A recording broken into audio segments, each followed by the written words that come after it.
भारतीय राष्ट्रीय कांग्रेस ने किस वर्ष पूर्ण स्वराज का प्रस्ताव पारित किया था? तो पूर्ण स्वराज का प्रस्ताव पारित किया था 1929 में, और ये हुआ था लाहौर अधिवेशन में। लाहौर अधिवेशन 1929 में प्रस्ताव पारित किया गया था पूर्ण स्वराज का। और इसी अधिवेशन में 26 जनवरी 1930 को स्वतंत्रता दिवस मनाने की घोषणा की गई थी। तो भारतीय राष्ट्रीय कांग्रेस ने पूर्ण स्वराज का प्रस्ताव पारित किया था लाहौर अधिवेशन 1929, और 26 जनवरी 1930 को स्वतंत्रता दिवस मनाने की घोषणा की गई थी। वंदे मातरम के रचनाकार कौन है? तो बंकिम चंद्र चटर्जी। वंदे मातरम के रचनाकार कौन है? बंकिम चंद्र चटर्जी। इन्होंने 1870 में वंदे मातरम को लिखा था। 1870 में वंदे मातरम को लिखा था, और फिर 1882 में इसे आनंद मठ में शामिल किया गया था वंदे मातरम को। तो आनंद मठ में शामिल कब किया गया था? 1882 में। पाकिस्तान को अलग राज्य आंदोलन का नेतृत्व किसने किया था? तो मोहम्मद अली जिन्ना। क्या बोलते हैं? मोहम्मद अली जिन्ना। मोहम्मद अली जिन्ना को ही कायदे आजम कहा जाता है। कायदे आजम किसे कहा जाता है? मोहम्मद अली जिन्ना को। और 24 मार्च 1940 को लाहौर में मुस्लिम लीग के अधिवेशन में की गई थी इसकी मांग। तो मुस्लिम लीग, ये भी क्वेश्चन पूछ देगा कि पाकिस्तान का अलग मांग किस अधिवेशन में किया गया था? तो मुस्लिम लीग के अधिवेशन में 1940 के लाहौर में मुस्लिम लीग के अधिवेशन में किया गया था, और इसका नेतृत्व किया गया था। इसमें क्या सिद्धांत दिए गए थे? दो राष्ट्र सिद्धांत। क्या था? दो राष्ट्र सिद्धांत की मांग की गई थी। भारतीय राष्ट्रीय कांग्रेस की स्थापना कब हुई थी? 1885 में बॉम्बे में किया गया था उसकी स्थापना, 28 दिसंबर 1885। ये भी याद रखिएगा, भारतीय राष्ट्रीय कांग्रेस की स्थापना कब की गई थी? 28 दिसंबर 1885 में की गई थी। कौन से प्रसिद्ध भारतीय नेता सीमांत गांधी के रूप में जाने जाते हैं? तो खान अब्दुल गफ्फार खान। सीमांत गांधी किसे कहते हैं? खान अब्दुल गफ्फार खान को। खान अब्दुल गफ्फार खान को सीमांत गांधी कहा जाता है। इन्हें भारत रत्न भी दिया गया था। लाल कुर्ती के नाम से जाना जाता है खान अब्दुल गफ्फार खान को। लाल कुर्ती किसे कहा जाता है? खान अब्दुल गफ्फार खान को। इनकी मृत्यु पाकिस्तान में हुई थी। ये भी याद रखिएगा, खान अब्दुल गफ्फार खान की मृत्यु कहाँ हुई थी? पाकिस्तान में हुई थी। आगे, द्वितीय विश्व युद्ध के समय ब्रिटेन के प्रधानमंत्री कौन थे? तो विंस्टन चर्चिल थे। द्वितीय विश्व युद्ध के समय ब्रिटेन के प्रधानमंत्री कौन थे? विंस्टन चर्चिल थे। राजद्रोही मिडिल टेम्पल वकील महात्मा गांधी को कहा था इसने। विंस्टन चर्चिल ने महात्मा गांधी को क्या कहा था? राजद्रोही मिडिल टेम्पल वकील, विंस्टन चर्चिल ने कहा था। सीन नदी किस नगर से होकर बहती है? तो पेरिस। सीन नदी किस नगर से होकर बहती है? तो पेरिस से। तो सीन नदी लैंग्रोस पठार से निकलती है। याद रखिएगा, सीन नदी कहाँ से निकलती है? लैंग्रोस पठार से। सीन नदी लैंग्रोस पठार से निकलकर इंग्लिश चैनल में जाकर गिर जाती है फ्रांस में। गोबी मरुस्थल कहाँ है? तो चीन और मंगोलिया में। गोबी मरुस्थल कहाँ है? चीन और मंगोलिया में। ठंडा मरुस्थल है गोबी मरुस्थल। याद रखिएगा क्या है? ठंडा। ठंडा मरुस्थल है गोबी मरुस्थल, ठंडा मरुस्थल है। आगे, स्वेज नहर किसको किसको जोड़ती है? भूमध्य सागर को लाल सागर जोड़ती है। स्वेज नहर को बनाया था मिस्र ने। इस पर स्वेज नहर पर कब्जा भी है मिस्र का। तो स्वेज नहर को बनाया मिस्र ने, कब्जा भी है मिस्र का। यूरोप को एशिया से जोड़ता है। यूरोप को एशिया से जोड़ता है। तो स्वेज नहर किसको किसको जोड़ता है? Europe to Asia. याद रखिएगा ये भी। बिहार किन देशांतरों के मध्य स्थित है? बिहार 84 डिग्री पूर्व से 88 डिग्री पूर्व। याद रखिएगा, बिहार किन देशांतरों से? 84 डिग्री पूर्व से 88 डिग्री। अगर पूछेगा भारत जो है किस देशांतर में है? तो 68 डिग्री 7 मिनट से 97 डिग्री 25 मिनट पूर्वी देशांतर। 97 डिग्री 25 मिनट पूर्वी देशांतर। तो याद रखिएगा, बिहार किन देशांतर में है? तो 84 डिग्री से 88 डिग्री। और भारत पूछेगा तो 68 डिग्री से 97 डिग्री। मुंडा जनजातीय अधिकांश कहाँ बसती है? तो मुंडा जनजातीय बसती है झारखंड में। अधिकांश पूछ रहा है, मुंडा जनजातियाँ अधिकांश वास्तव कहाँ बसती है? तो झारखंड में। याद रखिएगा, मुंडा जनजाति सबसे ज़्यादा कहाँ है? तो झारखंड में। और मुंडा जनजाति के एक बहुत फेमस भगवान है, वो कौन से हैं? सिंह बोंगा। याद रखिएगा, क्वेश्चन पूछेगा सिंह बोंगा। सिंह बोंगा। सिंह बोंगा जो है किस जाति के भगवान हैं? मतलब किसको संबोधित करते हैं? मुंडा जनजाति। किसको? मुंडा जनजाति। सिंह बोंगा मुंडा जनजाति। आगे, समुद्र तल पर पृथ्वी के केंद्र से निकट स्थान कौन सा? उत्तरी ध्रुव। समुद्र तल पर पृथ्वी से निकट कौन सा जगह? उत्तरी ध्रुव जगह। बड़ी लाइन की दो पटरियों के बीच की दूरी कितनी है? 5.5 फीट। बड़ी लाइन की दो पटरियों के बीच किसकी है? 5.5 फीट। टीपू सुल्तान अपनी राजधानी कहाँ बनाया था? श्रीरंगपट्टनम में। टीपू सुल्तान जो है अपनी राजधानी कहाँ बनाया था? श्रीरंगपट्टनम में। टीपू सुल्तान मैसूर का शासक था। मैसूर का शासक था टीपू सुल्तान। उसने 1799 तक उसने शासन किया था। 1799 में चौथा एंगल मैसूर युद्ध हुआ जिसमें टीपू सुल्तान मारा गया था। तो 1782 से 1799 तक टीपू सुल्तान रहा था, और 1799 में जब चौथा मुगल मैसूर युद्ध हुआ तो वो मारा गया था। हैदराबाद के निजाम और अंग्रेज ने मिलकर चौथा मुगल मैसूर युद्ध में टीपू सुल्तान को मार दिया था उसी लड़ाई में, याद रखिएगा। टीपू सुल्तान ने राजधानी कहाँ बनाई थी? श्रीरंगपट्टनम में। कला की गंधार शैली किसके समय में फली फूली थी? कुषाणों के समय में।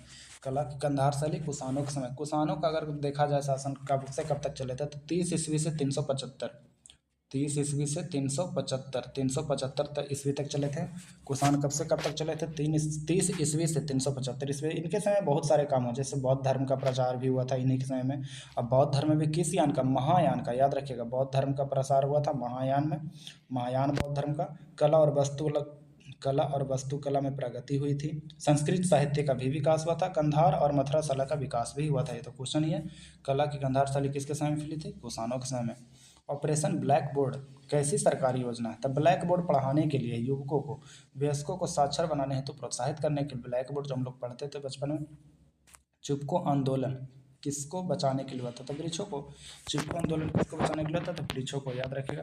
चिपको आंदोलन में एक फेमस आदमी है सुंदरलाल बहुगुणा। चिपको आंदोलन में क्वेश्चन पूछता है सुंदरलाल बहुगुणा। और याद रखिए गौरा देवी चंडी प्रसाद भट्ट, दो नाम और याद रखिएगा, गौरा देवी और चंडी प्रसाद भट्ट, चंडी प्रसाद भट्ट, ये दोनों नाम भी चिपको आंदोलन से ही जुड़े हुए हैं। तो चिपको आंदोलन बचाने के लिए क्या, किसको बचाने के लिए होता है? तो वृक्षों को हो जाएगा। गौरा देवी, चंडी प्रसाद भट्ट, याद रखिएगा, और सुंदरलाल बहुगुणा। एस्पेरांटो क्या है? तो एस्पेरांटो क्या है? एक आसान एवं कृत्रिम अंतर्राष्ट्रीय भाषा है। तो एस्पेरांटो क्या है? एक आसान एवं कृत्रिम अंतर्राष्ट्रीय भाषा है। 1877 में एल ज़मेनहॉफ ने बनाया था एस्पेरांटो को। 1877 में एल ज़मेनहॉफ ने बनाया था एस्पेरांटो को। पूर्व सोवियत संघ का कौन सा पहला गणराज्य था जिसने अपने आप को स्वतंत्र घोषित किया था? तो लिथुआनिया। पूर्व सोवियत संघ में टोटल 15 देश थे। टोटल 15 थे। तो गणराज्य मतलब पूर्व सोवियत संघ में टोटल 15 गणराज्य थे। उन्होंने मिलकर 1922 में बनाया था और 1991 में विघटन भी हुआ था। 1991 में क्या हो गया? विघटन भी हो गया था। सार्क आंदोलन शुरू करने का मुख्य उद्देश्य क्या था? तो क्षेत्रीय सहयोग। सार्क आंदोलन शुरू करने का मुख्य उद्देश्य क्या था? क्षेत्रीय सहयोग था। तो सार्क में टोटल 8 देश है। 8 दिसंबर 1985 सार्क की स्थापना कब हुई थी? 8 दिसंबर 1985 को। सार्क की स्थापना 8 दिसंबर 1985 को। और इसमें अफगानिस्तान एक शामिल देश था जो 2007 में शामिल हुआ था। अफगानिस्तान कब शामिल हुआ? 2007 में। तो याद रखिएगा 8 को। और कौन कौन है? तो अफगानिस्तान, पाकिस्तान, बांग्लादेश, भूटान, भारत, नेपाल, मालदीव, श्रीलंका, ये हो जाएंगे। कहा जाए तो भारत के म्यांमार और चीन पड़ोसी देश छोड़ के जितने भी पड़ोसी देश है वो सार्क के सदस्य हैं। तो याद रखिएगा चीन और म्यांमार छोड़ करके जितने हैं सार्क के सदस्य हैं। 8 दिसंबर 1985 में इसकी स्थापना हुई थी और 2007 में अफगानिस्तान शामिल हुआ था। इजरायल और पीएलओ के बीच प्रथम सीधी बैठक कहाँ हुई थी? तो वाशिंगटन में। पीएलओ का फुल फॉर्म होता है फिलिस्तीन लिबरेशन ऑर्गेनाइजेशन। पीएलओ का फुल फॉर्म कहता है फिलिस्तीन लिबरेशन ऑर्गेनाइजेशन। तो इजरायल और पीएलओ के बीच प्रथम सीधी बैठक कहाँ हुई थी? वाशिंगटन में हुई थी। मदर टेरेसा द्वारा स्थापित धर्म संख्या कहलाता है मिशनरीज ऑफ चैरिटी। तो मदर टेरेसा द्वारा स्थापित धर्म संख्या कहलाता है मिशनरीज ऑफ चैरिटी। तो ये हुआ था, मदर टेरेसा का जन्म 1910 में हुआ था, याद रखिएगा। मदर टेरेसा का जन्म 1910 में हुआ था और 1997 में इनकी मृत्यु हो गई थी। 1910 में जन्म हुआ था, 1997 में मृत्यु हुई थी।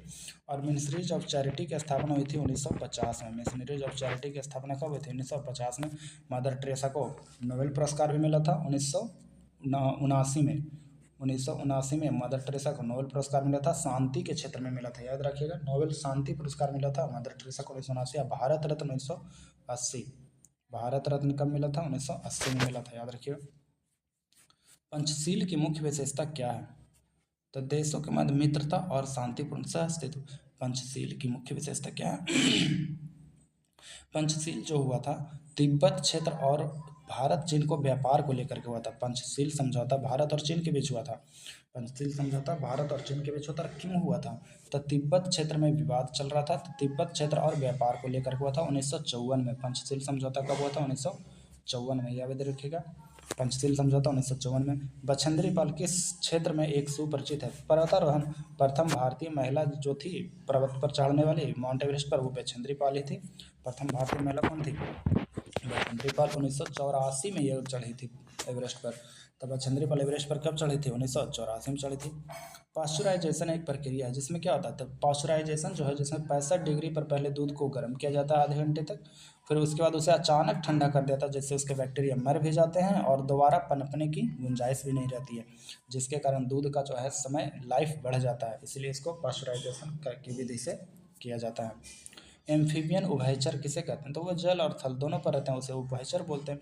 उभयचर में कुछ और जीव है जैसे मेढक हो गया, टोंड हो गया, टोड टोड टोड याद रखिएगा, टोड भी एक उभयचर है। एगो सैलीमेंडर है, सैलीमेंडर, सैलीमेंडर भी एक उभयचर है, याद रखिएगा सैलीमेंडर। न्यूट और सिसिलियन, न्यूट और सिसिलियन ये भी याद रखिएगा, न्यूट और सिसिलियन ये सब उभयचर हैं। तो उभयचर में क्या जाएगा? टोड हो जाएगा, सैलीमेंडर हो जाएगा, न्यूट हो जाएगा और सिसिलियन हो जाएगा, याद रखिएगा। स्टेनलेस पृथ्वी तक पहुंचने के लिए सूर्य से चला प्रकाश लगभग कितना समय लेता था? 8 मिनट 20 सेकंड। तो याद रखिएगा पृथ्वी तक पहुंचने में सूर्य से चला प्रकाश कितना समय लेता है? 8 मिनट 20 सेकंड, इसमें कोई दिक्कत नहीं है। स्टेनलेस स्टील किसकी में धातु है? तो लोहा क्रोमियम। स्टेनलेस स्टील में ज़्यादातर लोहा और क्रोमियम ही मिलाया जाता है। कार्बन निकल मैग्नीज भी मिलाया जाता है पर ज़्यादातर लोहा और क्रोमियम ही मिलाया जाता है। और क्रोमियम क्यों मिलाया जाता है? जंग से बचने के लिए, जंग से बचाने के लिए मिलाया जाता है। इसमें क्रोमियम की मात्रा पूछ देगा कितना होता है, तो कम से कम 10.5% होना चाहिए, कम से कम 10.5% होना चाहिए। आगे स्टेनलेस स्टील में किसके मिलता धातु है? लोहा क्रोमियम। क्रोमियम कितना होना चाहिए? कम से कम 10.5% होना चाहिए। आगे जब किसी धातु पर कोई प्रतिक्रिया, किसी धातु पर तब तक कोई प्रक्रिया नहीं होती जब तक उसके ऊपर से भाप गुजरती है, तो एल्युमिनियम हो जाएगा। करा किसी धातु पर तब तक प्रतिक्रिया नहीं होती जब तक क्या नहीं गुजरता? एल्युमिनियम। एल्युमिनियम के ऊपर भाप गुजरने पर उस पर कोई प्रतिक्रिया नहीं होता है। वैज्ञानिक इवान पावलोव किस क्षेत्र में अपने कार्यों के लिए जाने जाते हैं? तो प्रायोगिक मनोविज्ञान, प्रायोगिक मनोविज्ञान याद रखिएगा। वैज्ञानिक इवान पावलोव किस क्षेत्र में अपने कार्यों के लिए जाते हैं? प्रायोगिक मनोविज्ञान। निकोलस कोपरनिकस किसके लिए प्रसिद्ध थे? यह बताने के लिए कि ग्रह सूर्य के चारों ओर चक्कर लगाते हैं ना कि पृथ्वी, याद रखिएगा। तो किसने कहा था कि ग्रह सूर्य के चारों ओर चक्कर लगाते हैं ना कि पृथ्वी? तो निकोलस कोपरनिकस ने कहा था। किसने कहा था? निकोलस कोपरनिकस ने कहा था। आगे जंतर मंतर का निर्माण किसने कराया था? महाराजा सवाई जयसिंह द्वितीय, सवाई जयसिंह द्वितीय, याद रखिएगा। जंतर मंतर का निर्माण किसने कराया था? महाराजा सवाई जयसिंह द्वितीय 1734 में कराया गया था। और ये सिर्फ बहुत सारे जगह है जैसे वाराणसी, जयपुर, दिल्ली, उज्जैन, मथुरा, ये सब बहुत जगह है। तो ज़्यादा फेमस है जयपुर वाला, ज़्यादा फेमस क्या है? जयपुर वाला। जयपुर वाला ही पूछता है कि जंतर मंतर का किसने कराया था? महाराजा सयाजी जयसिंह द्वितीय ने जयपुर में। जबकि यह दिल्ली, उज्जैन, मथुरा और वाराणसी ये सब जगह पर भी जंतर मंतर है। आगे सबसे अधिक तेल निर्यातक देश कौन सा? सऊदी अरब। सबसे अधिक तेल निर्यातक देश कौन सा? सऊदी अरब हो जाएगा। फिर इसके बाद रूस है, दूसरे नंबर पर क्या हो जाएगा? रूस हो जाएगा।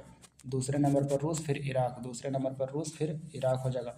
सबसे ज़्यादा तेल निर्यातक देश हो जाएगा सऊदी अरब, फिर रूस, फिर इराक, रूस फिर इराक। भारत सरकार के राजस्व का प्रधान स्रोत क्या है? प्रत्यक्ष कर हो जाएगा। भारत सरकार का सबसे ज़्यादा राजस्व किससे आता है? तो प्रत्यक्ष कर से आता है। प्रत्यक्ष कर में मृत्यु कर, आय कर, कृषि कर, व्यवसाय कर, धन कर, संपत्ति कर, निगम कर, भू राजस्व और पूंजी और उपहार कर इत्यादि आते हैं। तो याद रखिएगा मृत्यु कर, आय कर, कृषि कर, व्यवसाय कर, धन कर, संपत्ति कर, निगम कर, भू राजस्व और पूंजी और उपहार कर, ये सब प्रत्यक्ष कर के उदाहरण हैं। थॉमस कप पुरस्कार दिया जाता है तो बैडमिंटन के लिए। थॉमस कप किसके लिए जाता है? बैडमिंटन के लिए। तो याद रखिएगा। और थॉमस कप मेंस बैडमिंटन मतलब आदमी जो खेलता है बैडमिंटन उसके लिए दिया जाता है।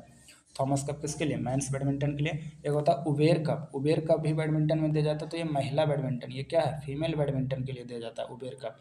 तो उबेर कप फीमेल बैडमिंटन और थॉमस कप मेंस बैडमिंटन। एक होता है सूदी रमन कप, सूदी रमन कप। तो सूदी रमन कप दोनों के लिए दिया जाता है, जो मिक्स खेल होता है उसके लिए। तो सूदी रमन कप दोनों के लिए, सूदी रमन कप दोनों के लिए दिया जाता है, याद रखिएगा। आगे प्रथम एशियाई खेल कहाँ हुआ था? नई दिल्ली में। प्रथम एशियाई खेल कहाँ हुआ था? नई दिल्ली में 1951 में हुआ था। कहाँ हुआ था? 1951 में। प्रथम एशियाई खेल नई दिल्ली में 1951 में हुआ था। संसार का सबसे बड़ा स्टेडियम कहाँ है? तो ये तो हो जाएगा ये वाला ना, संसार का सबसे बड़ा स्टेडियम हो जाएगा। क्रिकेट का स्टेडियम है नरेंद्र मोदी स्टेडियम, क्रिकेट का स्टेडियम है नरेंद्र मोदी स्टेडियम हो जाएगा, जो अहमदाबाद के मोटेरा में है। जो कहाँ है? अहमदाबाद के मोटेरा में हो जाएगा। आगे डूरंड कप किस खेल से संबंधित है? फुटबॉल से। डूरंड कप किससे है? फुटबॉल से। और संतोष ट्रॉफी, ये बहुत फेमस है। संतोष ट्रॉफी भी किस खेल से? फुटबॉल से। संतोष ट्रॉफी फुटबॉल, संतोष ट्रॉफी क्या होगा? फुटबॉल। फीफा फुटबॉल तो याद ही होगा। आगे, लिम्बाराम, लिम्बाराम किस खेल में अंतर्राष्ट्रीय ख्याति प्राप्त की? तीरंदाजी। लिम्बाराम तीरंदाजी, लिम्बाराम तीरंदाजी। तीरंदाजी में एक फेमस नाम है दीपिका कुमारी, दीपिका कुमारी। तो तीरंदाजी में क्या है? दीपिका कुमारी, दीपिका कुमारी। तो याद रखिएगा, लिम्बाराम, दीपिका कुमारी, और एक और है अभिषेक शर्मा, अभिषेक शर्मा। तो ये क्रिकेट में भी तो हैं और ये तीरंदाजी में भी हैं। तो लिम्बाराम, दीपिका कुमारी, अभिषेक शर्मा, ये सब तीरंदाजी के हैं। आगे, अगर कोई वित्त विधेयक लोकसभा द्वारा स्वीकृत हो जाए तो राज्यसभा इसे कितने दिनों तक रोक सकती है? 14 दिन तक सिर्फ रोक सकती है, याद रखिएगा। क्योंकि अगर वित्त विधेयक लोकसभा द्वारा स्वीकृत हो जाता है तो राज्यसभा उसे 14 दिनों तक रोक सकती है। अगर उस 14 दिनों के बाद वो ऑटोमेटिक राज्यसभा से पास माना जाता है।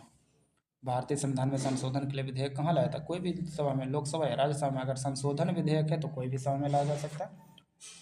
अनुच्छेद 368, अनुच्छेद कितना? 368 भाग 20 में हो जाएगा ये।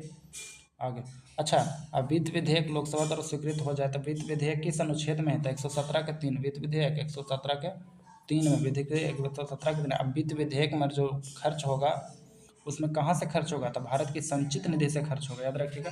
वित्त विधेयक में अगर कोई बिल पास होता है तो उसमें जो खर्च होगा कहाँ से होगा? भारत की संचित निधि से होगा। आगे, अगर भारत के राष्ट्रपति के चुनाव में कोई विवाद हो तो उस विवाद को कहाँ सौंपा जाएगा? तो भारत के सर्वोच्च न्यायालय में। अगर राष्ट्रपति संबंधित कोई विवाद होता है तो वो कहाँ जाएगा? भारत के सर्वोच्च न्यायालय में, भारत के सर्वोच्च न्यायालय में। गुप्तकालीन प्रथम गणितज्ञ व खगोल शास्त्री कौन थे? तो आर्यभट्ट हो जाएगा। गुप्तकालीन प्रथम गणितज्ञ व खगोल शास्त्री कौन थे? आर्यभट्ट हो जाएगा।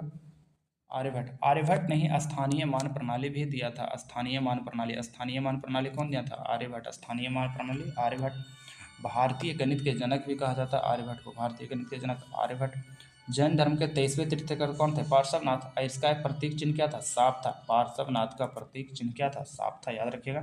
और पहला हो जाएगा ऋषभनाथ। पहला क्या हो जाएगा?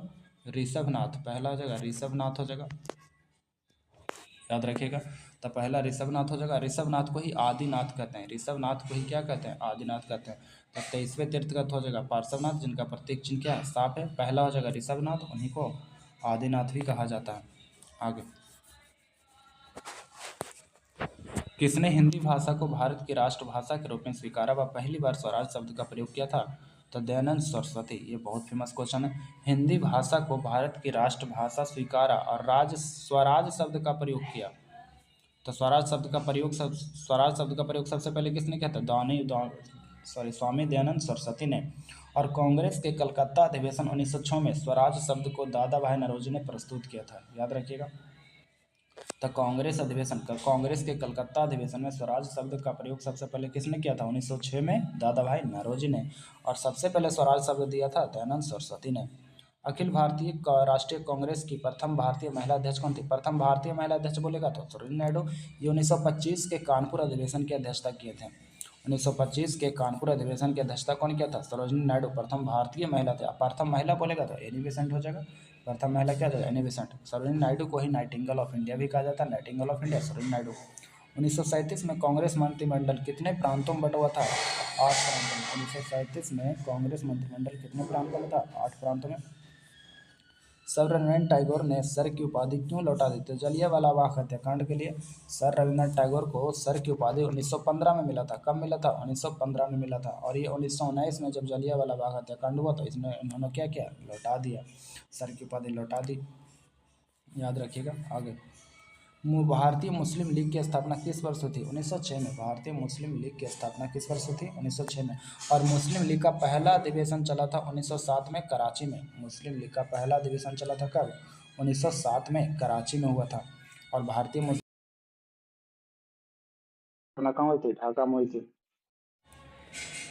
तो भारतीय मुस्लिम लीग की स्थापना 1907 में कहाँ पहला अधिवेशन हुआ था? भारतीय मुस्लिम लीग का पहला अधिवेशन 1907 में हुआ था। और भारतीय मुस्लिम लीग की स्थापना 1906 में हुई थी। आगे, प्रार्थना समाज के संस्थापक कौन थे? महादेव गोविंद रानडे। प्रार्थना समाज के संस्थापक कौन थे? महादेव गोविंद रानडे हो जाएगा। तो प्रार्थना समाज के संस्थापक महादेव गोविंद रानडे। ये गलत है। प्रार्थना समाज के संस्थापक हो जाएगा आत्मा राम पांडुरंगा, क्योंकि प्रार्थना हम लोग करते हैं आत्मा से। प्रार्थना कैसे करते हैं? आत्मा से। तो प्रार्थना समाज का संस्थापक हो जाएगा आत्मा राम पांडुरंगा हो जाएगा। हालांकि महादेव गोविंद रानडे जब प्रार्थना समाज में सब शामिल हुए थे तो ये बहुत लोकप्रिय हो गया था, ये याद रखिएगा। तो प्रार्थना समाज के संस्था प्रार्थना हम लोग करेंगे आत्मा के साथ, तो इसमें आत्मा राम पांडुरंगा इसके संस्थापक थे। 1867 में हुआ था, 1867। प्रार्थना समाज की स्थापना कब हुआ था? 1867। आत्माराम पांडुरंगा, महादेव गोविंद रानडे के कारण ये बहुत लोकप्रिय हो गया था। गांधी जी की दांडी यात्रा कब और किस तारीख और किस वर्ष में हुई थी?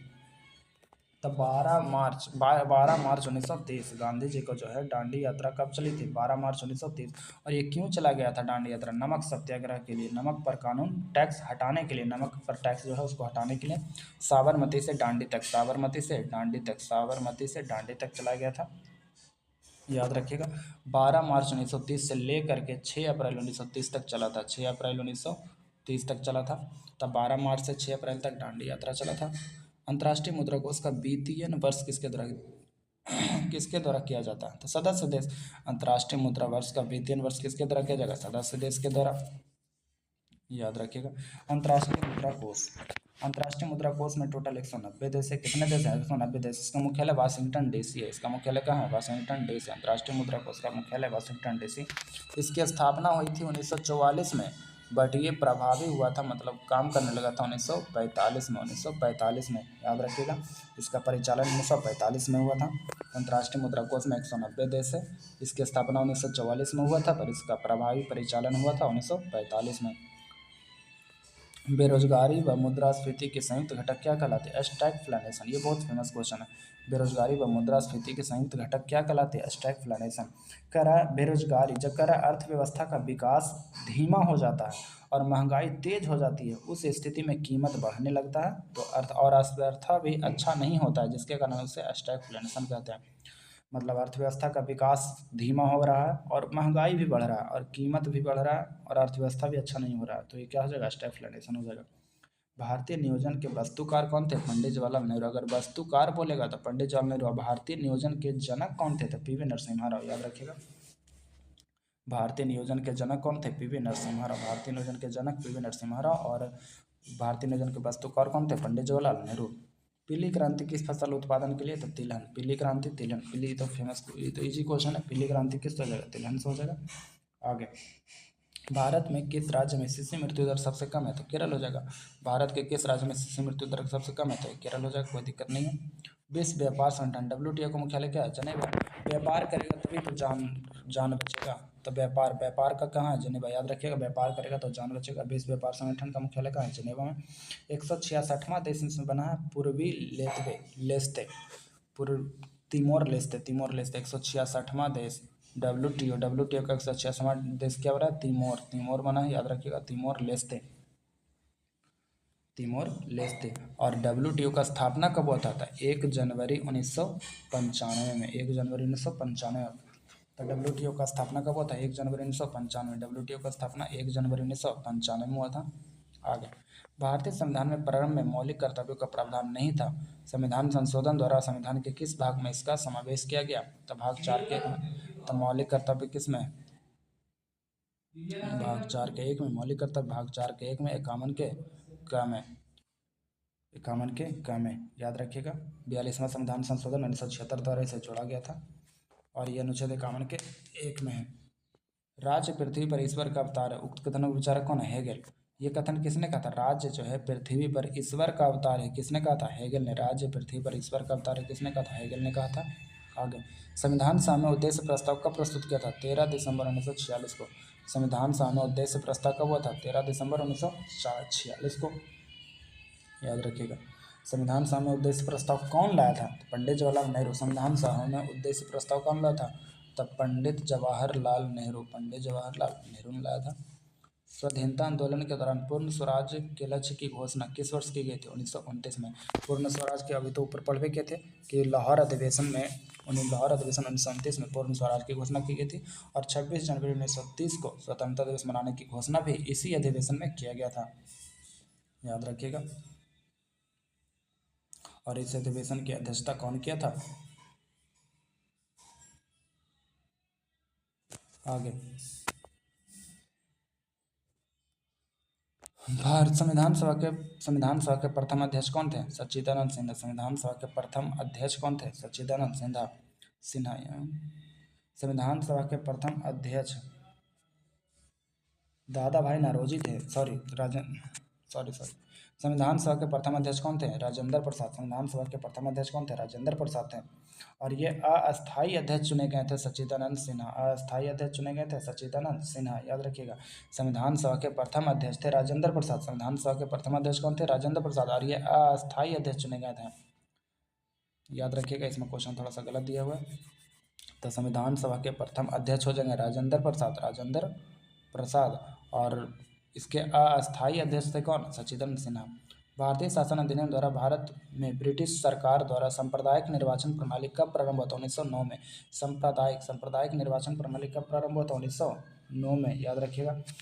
और इसमें क्या किया गया था 1900 में? जो मार्लो मिंटो सुधार, इसी को क्या बोलते हैं? 1900 में जो भारत शासन अधिनियम आया था, इसको बोलते हैं मार्लो मिंटो सुधार। इसमें क्या हुआ था? उसमें मुस्लिम के लिए अलग निर्वाचन पद्धति की शुरुआत की गई थी। मुस्लिमों के लिए अलग निर्वाचन पद्धति की शुरुआत किसमें किया गया था? 1909 में भारत शासन अधिनियम, इसलिए इसको मार्लो मिंटो सुधार भी कहा जाता है। आगे, लोकसभा का अध्यक्ष अपना त्यागपत्र किसे देगा? उपाध्यक्ष को। लोकसभा का अध्यक्ष अपना त्यागपत्र किसे देगा? उपाध्यक्ष को देगा। कौन से मूल अधिकार केवल भारतीय नागरिकों को प्राप्त है? अनुच्छेद 15, 16, 19, 29, 15, 16, 19, 29 और 30, याद रखिएगा। 15, 16, 19, 29, 30, ये 5 मूल अधिकार है जो केवल भारतीयों को ही प्राप्त है। 5 मूल अधिकार किसको है? केवल भारतीयों को ही प्राप्त है। राज्यसभा में गणपूर्ति हेतु सदस्यों की आवश्यकता कितनी होती है? तो 1/10 होती है। कितना होती है? 1/10, बोले तो 10वां हिस्सा होता है। तो राज्यसभा में 250 सीट है और इसका 1/10 करेंगे तो 25 हो जाएगा, यानी कि 25 सदस्य गणपूर्ति के लिए होने चाहिए। तो राज्यसभा में गणपूर्ति के लिए मिनिमम कम से कम कितने सदस्य होने चाहिए? 25 सदस्य होने चाहिए। महात्मा गांधी ने 1919 में किसके खिलाफ सत्याग्रह शुरू किया था? तो रॉलेट एक्ट 1919 में रॉलेट एक्ट के, क्योंकि रॉलेट एक्ट को काला कानून कहा जाता है, जो भारतीयों के लिए बहुत खराब था। बिना किसी जांच पड़ताल के ही भारतीयों को हिरासत में लिया जा सकता था रॉलेट एक्ट के, इसलिए इसके लिए विरोध किया गया था। खिलाफत आंदोलन शुरू किया था महात्मा गांधी द्वारा 1919 में। स्वतंत्रता संग्राम के दौरान नागरिक अवज्ञा आंदोलन किसके साथ शुरू हुआ था? तो गांधी द्वारा दांडी मार्च जो 12 मार्च 1930 से 6 अप्रैल 1930 तक चला था, उसी ये जो दांडी यात्रा चला था किस आंदोलन के तहत चला था? अवज्ञा आंदोलन, सविनय अवज्ञा आंदोलन। 12 मार्च 1930 से 6 अप्रैल 1930 तक चला था। साबरमती से दांडी के लिए, नमक कानून को तोड़ने के लिए चला था। आगे, संसद की प्राक्कलन समिति कैसी होती है? तो अस्थायी होती है। संसद की देखिए, पहला नंबर प्राक्कलन समिति। प्राक्कलन समिति में टोटल 30 सदस्य होगा, लोकसभा से होगा। प्राक्कलन समिति में टोटल कितने सदस्य होंगे? 30 सदस्य होंगे और वैसे भी लोकसभा से होंगे। और जितने भी प्राक्कलन समिति के सदस्य होंगे उसमें कोई भी मंत्री नहीं रहेगा। प्राक्कलन समिति में कोई भी सदस्य जो रहेगा वो मंत्री नहीं रहेगा। प्राक्कलन समिति का कार्यकाल कितना होता है? 1 वर्ष का। प्राक्कलन समिति का कार्यकाल कितना होता है? 1 वर्ष का होता है। और इसका काम क्या है? तो सरकारी व्यय तथा धन के जो उपयोग होता है उसकी जांच करना होता है। प्राक्कलन समिति का काम क्या है? सरकारी व्यय और धन के उपयोग की जांच करना होता है। इसके अध्यक्ष, प्राक्कलन समिति के अध्यक्ष कौन है? तो यही 30 में से कोई एक अध्यक्ष बनता है जो लोकसभा अध्यक्ष द्वारा चुना जाता है। तो लोकसभा अध्यक्ष चुनेगा कि प्राक्कलन समिति का अध्यक्ष कौन होगा, यही 30 में से किसी एक को। क्योटो प्रोटोकॉल का उद्देश्य किसकी मात्रा कम करना था? ग्रीन हाउस गैस को। क्योटो प्रोटोकॉल जो है ग्रीन हाउस गैस को कम करने के लिए लाया गया था और ये 1997 में अपनाया गया था, पर 2005 से लागू हुआ। 1997 में क्योटो प्रोटोकॉल लाया गया था और 2005 से ये प्रभावी हुआ था। तो क्वेश्चन पूछता है ग्रीन हाउस गैसें कौन कौन सी है? तो याद रखिएगा, CO2, carbon dioxide, methane, nitrous oxide, जलवाष्प और ओजोन, ये 5 गैसें हैं जो ग्रीन हाउस गैसें आती हैं। तो carbon dioxide, methane, nitrous oxide, जलवाष्प और ओजोन, याद रखिएगा।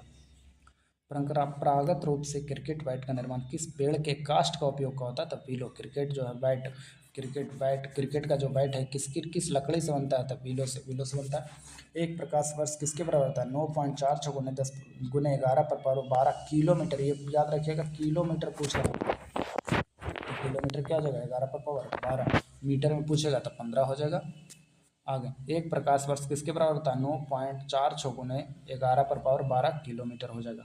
आगे, ब्रॉडलैंड रिपोर्ट जो सतत विकास के संदर्भ में, उसका शीर्षक क्या है? Our common future. Brundtland report जो सतत विकास से संबंधित है, उसका क्या है संदर्भ? उसका शीर्षक क्या है? आवर कॉमन फ्यूचर हो जाएगा। आगे, प्रत्येक वर्ष विश्व जल दिवस मनाया जाता है 22 मार्च को। इस वर्ष 2025 में इसकी थीम क्या थी? विश्व जल दिवस 2025 की थीम क्या थी? ग्लेशियर संरक्षण, ग्लेशियर संरक्षण। विश्व जल दिवस 2025 की थीम क्या थी? ग्लेशियर संरक्षण। आगे, मेघालय की गारो पहाड़ियाँ किस फसल के उत्पादन के लिए जानी जाती है? तो संतरा। मेघालय में जो गारो पहाड़ी है उसमें किस फसल, कौन सा फसल ज़्यादातर होता है? तो संतरा होता है, ये भी याद रखिएगा। भारत में वन नीति 1952 में आया था, याद रही, तो फेमस क्वेश्चन है। भारत में वन नीति कब आया था? 1952 में। इसको संशोधन कब किया गया था? 1988 में। वन था बावन, वन नीति आया था 52 में और संशोधन 88 में किया गया था। भारत में वन नीति 1952 और संशोधन 1988 में किया गया था। नेफा क्या? ये अरुणाचल प्रदेश का ही पुराना नाम है। नेफा क्या? अरुणाचल प्रदेश का पुराना नाम है। North East Frontier Agency, North East Frontier Agency. NEFA का फुल फॉर्म क्या है? North East Frontier Agency. बाद में इसको नेफा को अरुणाचल प्रदेश नाम दिया गया था, जो एक केंद्र शासित प्रदेश बनाया गया था। अरुणाचल प्रदेश को पहले केंद्र शासित प्रदेश बनाया गया था। भारत का दक्षिणतम बिंदु कहाँ है? इंदिरा पॉइंट। भारत का दक्षिणतम बिंदु कहाँ है? इंदिरा पॉइंट। तो ये हो जाएगा, कहाँ हो जाएगा? ग्रेट निकोबार द्वीप में। इंदिरा पॉइंट कहाँ है? ग्रेट निकोबार द्वीप में हो जाएगा। तब भारत में दक्षिणतम बिंदु इंदिरा पॉइंट, ग्रेट निकोबार द्वीप में। लोनावला जल विद्युत संयंत्र कहाँ है? महाराष्ट्र में। लोनावला, ये तो नाम भी सुने होंगे। लोनावला कहाँ है? तो महाराष्ट्र में हो जाएगा। आगे, भारत में परमाणु ऊर्जा आयोग की स्थापना कब हुई थी? 1948 में। भारत में परमाणु ऊर्जा आयोग की स्थापना कब हुई थी? 1948 में, याद रखिएगा। नाम दफा बाघ अभ्यारण्य कहाँ है? अरुणाचल प्रदेश में। नाम दफा बाघ अभ्यारण्य कहाँ? अरुणाचल प्रदेश में। नाम दफा बाघ अभ्यारण्य अरुणाचल प्रदेश। पक्का और कमलांग, पक्का बाघ अभ्यारण्य, पक्का, तो याद रखिएगा, पक्का बाघ अभ्यारण्य अरुणाचल प्रदेश और कमलांग अभ्यारण्य, कमलांग कमलांग अभ्यारण्य भी कहाँ है? अरुणाचल प्रदेश में ही है। पक्का, कमलांग, ये सब क्या है? अरुणाचल प्रदेश में ही है। आगे, दक्षिण भारत की सर्वोच्च चोटी क्या बोलते हैं? अन्नाईमुडी। दक्षिण भारत की सर्वोच्च चोटी अन्नाईमुडी। दक्षिण भारत की सर्वोच्च चोटी क्या हो जाएगा? अन्नाईमुडी हो जाएगा। ये केरल में है। अन्नाईमुडी कहाँ है? केरल में। दक्षिण भारत की सबसे ऊंची चोटी अन्नाईमुडी केरल है। दक्षिण भारत का माउंट एवरेस्ट भी कहा जाता है। दक्षिण भारत का माउंट एवरेस्ट अन्नाईमुडी, ये केरल में है। 2695, अन्नाईमुडी की ऊंचाई कितनी है? 2695 मीटर हो जाएगा। आगे, कोलाल पावर विद्युत परियोजना कहाँ है? गुजरात में। कोलाल पावर विद्युत परियोजना कहाँ है? गुजरात में हो जाएगा। याद रखिएगा, Mundra ultra power mega project, ये भी गुजरात के कच्छ जिला में है। ये फेमस है गुजरात का। तो Mundra ultra mega power project, Mundra ultra mega power project, ये भी बिजली संयंत्र है और ये कहाँ है? कच्छ में हो जाएगा। सुनहरा चावल किस रोग के बचाव में सहायक होता था? जीरोथैलेमिया, ये विटामिन ए की कमी के कारण होता है और सुनहरा चावल में विटामिन ए भरपूर मात्रा में पाया जाता है। सुनहरा चावल में विटामिन ए क्या रहेगा? भरपूर मात्रा में रहेगा, इसलिए सुनहरा चावल खाने से जीरोथैलेमिया नहीं होता है। आगे, टाइफाइड जिसे मियादी बुखार भी कहते हैं, ये फेमस क्वेश्चन है। टाइफाइड को और क्या बोलते हैं? मियादी बुखार। टाइफाइड को क्या बोलते हैं? मियादी बुखार। ये गंदा खाना या फिर पानी पीने के कारण होता है। इस ज़्यादातर आगे, जीरोथैलेमिया किसको प्रभावित करेगा? तो ये आँख को करेगा, याद रखिएगा। जीरोथैलेमिया किसको प्रभावित करेगा? आँख को। टाइफाइड को मियादी बुखार कहते हैं। पानी एवं खाद्य सुरक्षा। कार्बन नैनोट्यूब्स की संरचना परिवार का सदस्य है? तो फ्लोरीन, याद रखिएगा। कार्बन नैनोट्यूब की संरचना परिवार का सदस्य फ्लोरीन। कॉपर के किस मिश्र धातु में जिंक नहीं होता? बेल धातु में। बेल धातु में, याद रखिएगा। कॉपर के किस मिश्र धातु में जिंक नहीं होता है? तो ये बेल धातु में हो जाएगा। आगे, फेफड़ों का सफ़ेद कैंसर किसके कारण होता है? एस्बेस्टस के कारण। फेफड़ों का सफ़ेद कैंसर किसके कारण होता है? एस्बेस्टस के कारण। फेफड़ों का सफ़ेद कैंसर किसके कारण होता है? एस्बेस्टस क्या है? एस्बेस्टस एक एस्क है, फास्फोरस और मैग्नीशियम का एस्क है। एस्बेस्टस जो है फास्फोरस और मैग्नीशियम का एस्क है एस्बेस्टस। और फेफड़ों का सफ़ेद कैंसर किसके कारण होता है? एस्बेस्टस कारण। ऊर्जा का स्तूप या पिरामिड कैसा होता है? हमेशा सीधा। ऊर्जा का स्तूप या पिरामिड कैसा रहेगा? हमेशा सीधा। ऊर्जा का स्तूप या पिरामिड कैसा रहेगा? हमेशा सीधा। भारत का राष्ट्रीय पुष्प वैज्ञानिक कमल का वैज्ञानिक नाम क्या है? निलंबो न्यूसीफेरा। कमल निकलेगा निलंबो न्यूसीफेरा, नया निकलेगा, निलंबो निकलेगा नया क्या? कमल की जड़ में रहता है। तो भारत का राष्ट्रीय पुष्प क्या है? कमल का वैज्ञानिक नाम क्या है? निलंबो न्यूसीफेरा। जीव विज्ञान के पिता कौन थे? अरस्तु। जीव विज्ञान के पिता कौन थे? अरस्तु। इसमें कोई दिक्कत नहीं है। जीव विज्ञान के पिता कौन थे? अरस्तु। नेपेंथीज किस पादप का उदाहरण है? नेपेंथीज हो जाएगा कीटभक्षी पादप। नेपेंथीज क्या हो जाएगा? कीटभक्षी पादप हो जाएगा। कीटभक्षी पादप और भी है, जैसे Venus fly trap. Venus fly trap कीटभक्षी है। Pitcher plant, cobra lily, bladder wort, तो ये कीटभक्षी पादप हो जाएगा। क्या हो जाएगा? कीटभक्षी। तो Venus fly trap, pitcher plant, cobra lily, bladder ward और संडू क्या हो जाएगा? कीटभक्षी पादप।